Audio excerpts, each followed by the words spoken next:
ஜெபம் செய்து பில்லி சூனியம் எடுப்பதாக கூறி பெண் ஒருவரை பாலியல் வன்கொடுமை செய்து நகை பணம் பறித்த 2 பேருக்கு 7 ஆண்டு சிறை தண்டனை விதித்து நெல்லை மாவட்ட அமர்வு நீதிமன்றம் தீர்ப்பளித்துள்ளது.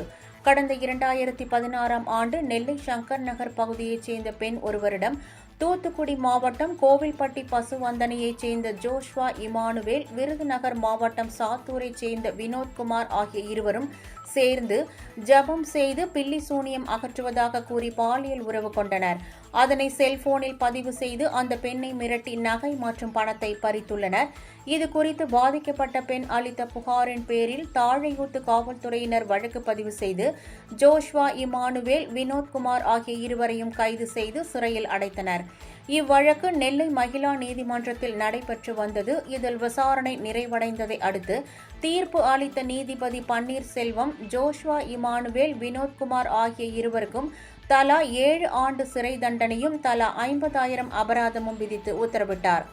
இதேபோல் கடந்த 2017ஆம் ஆண்டு நெல்லை மாவட்டம் வெங்கட்ராயபுரம் பகுதியைச் சேர்ந்த அந்தோணி என்ற முதியவர் சிறுமி ஒருவரை பாலியல் துன்புறுத்தல் செய்ததாக பெற்றோர் அளித்த புகாரின் பேரில் நாங்குநேரி அனைத்து மகளிர் காவல் நிலைய போலீசார் வழக்கு பதிவு செய்து அந்தோணியை போக்சோ சட்டத்தின் கீழ் கைது செய்தனர்.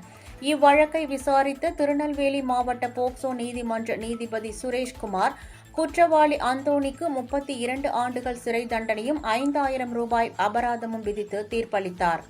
கடந்த 2014ஆம் ஆண்டு தெற்கு வள்ளியூரைச் சேர்ந்த முருகன் என்பவருக்கு சொந்தமான தோட்டத்தில் இருந்த மின் வயரை அதே ஊரைச் சேர்ந்த முத்துராமன் என்பவர் திருடியதாக தெரிகிறது. இந்த தகவலை முருகனிடம் தெற்கு வள்ளியூரைச் சேர்ந்த பாலசுப்ரமணியன் கூறியுள்ளார். இதனால் ஆத்திரமடைந்த முத்துராமன் வள்ளியூர் அம்மன் கோவில் பகுதியில் நின்று கொண்டிருந்த பாலசுப்ரமணியத்திடம் தகராறு செய்ததுடன் அரிவாளால் தாக்கி மிரட்டல் விடுத்துவிட்டு சென்றார். இது குறித்து பாலசுப்ரமணியன் அளித்த புகாரின் அடிப்படையில் பணக்குடி காவல்துறையினர் கொலை முயற்சி வழக்கு பதிவு செய்து முத்துராமனை கைது செய்து சிறையில் அடைத்தனர்.